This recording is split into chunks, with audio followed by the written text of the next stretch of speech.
গুরুত্বপূর্ণ একটি প্রশ্ন, বিভিন্ন রকম চাকরি পরীক্ষার প্রশ্নটি বারবার এসেছে। তো প্রশ্নটি কি বলছি না, 75 এর সঙ্গে কোন সংখ্যা 75% যোগ করলে উত্তর সেই সংখ্যাটি হয়, সংখ্যাটি কত? চারটা অপশন দেওয়া আছে, তোমরা দেখতে পাচ্ছ। তো কোনটি সঠিক উত্তর হবে আমরা এখন দেখব।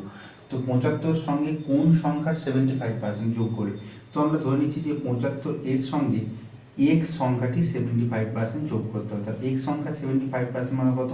X into 75/100। এটা যোগ করলে কত হয় না, সেই সংখ্যাটি হয়, মানে এই এক্স সংখ্যাটি হয়। তাহলে এখানে আমরা লিখলাম এক্স, ঠিক আছে। তো এটা এখান থেকে আমরা সমাধান করবো এবং এক্স এর মানটা বের করবো। তো এখানে যদি আমরা দেখি তাহলে কত পাচ্ছি, 75 যুক্ত 25 দিয়ে কাটলে 3 পয়সা 1, 75 এবং 4 পয়সা 100। তাহলে 3x/4 সমান আমরা পাচ্ছি এক্স, ঠিক আছে।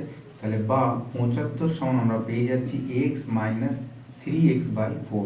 তো এখানে যদি আমরা লসও করি তাহলে আমরা দেখতে পাচ্ছি 4 মানে 4x মাইনাস 3x মানে x/4 সমান হচ্ছে 75, ঠিক আছে। তাহলে x সমান কত পাচ্ছি, x সমান পাচ্ছি 75কে 4 দিয়ে গুণ করে যেটা হবে, 4 দিয়ে গুণ করলে আমরা পাচ্ছি 4 5 20 হাতে হলো 2, 4 7 28 দিয়ে 30, ঠিক আছে। তার মানে সেই সংখ্যাটা হয়ে গেল 300। তো সঠিক উত্তর হয়ে গেল প্রশ্নটির অপশন নাম্বার ডি, 300। আশা করছি তোমরা বুঝতে পেরেছো।